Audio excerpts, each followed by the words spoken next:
Welcome back to the Social Glow Up, where we tell you what we would do if we were in charge of your social media account. Let's get into it. And thanks to Rasheen for the request to take a look at the NHL social media page. If you look at their TikTok right now, it's at 1.9 million followers. Our influencer lead, Amanda, actually has that same amount of followers. NHL is one of the biggest sporting leagues supporting America and Canadian teams. You think they have a bigger following? I mean, Jake, what do you think we should do? I would say the first thing would be modeling after what the NBA has done an incredible job of, which is build the athlete personal brands. I'm not a super big NHL fan, but outside of Sidney Crosby, I don't even know if he still plays, but if there was the top NHL player walking down the street right now, wouldn't be able to recognize him. What I would do is invest more in building the personal brands of the sport because people care a lot more about the personalities and the athletes themselves as opposed to the team and especially as opposed to the league.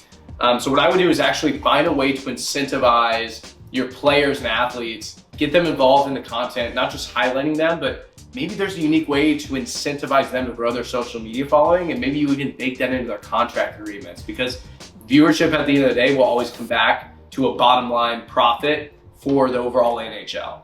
And next, I have an interesting proposal. I played hockey for about 9 years, so I have a lot of background into some of the people who have contributed to the industry and the media presence of the NHL. I'm saying we bring back a personality like Don Cherry and kind of mix that with a character such as Caleb Dressley from Barstool. Let's get some crazy, like super excited guy in some wild suits interviewing and asking weird, awkward questions to these NHL players. Asking, like kind of making fun of them for missing teeth, talking about their last game, telling them their skates were untied when they scored a goal, making them really uncomfortable so you have good, tangible content, kind of getting these players' faces out there. Like Jake said, we want their personal brands to thrive more, making it kind of comedic. Because right now on NHL's page, I see a lot of good fan content and stuff going on in the league, but there's not that much comedy, and I think we can do a lot better.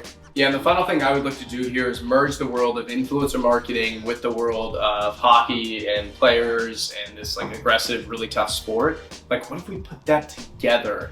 So I would find ways to get influencers out to all different games. I mean, of course, but find ways to create collaborations. I think that's how you can build a lot of equity with Gen Z and with that demographic. Like, what if we have, some of the top esports players, some of the top Twitch streamers, some of the top influencers on TikTok, on Instagram, on YouTube, others. What if we find ways to activate them and involve them in the NHL? Like, obviously there could be something crazy with Mr. Beast, but it could operate at a lot smaller and more minute scale.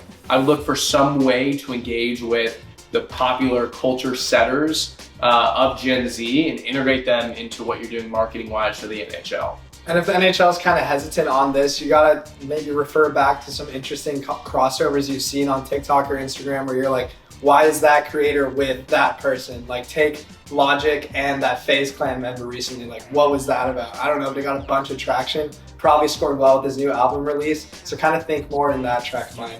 Well, if you enjoyed this video, go ahead and comment below what you would add as an additional point if you were to take over their social media, and tag a brand that you would like us to cover next.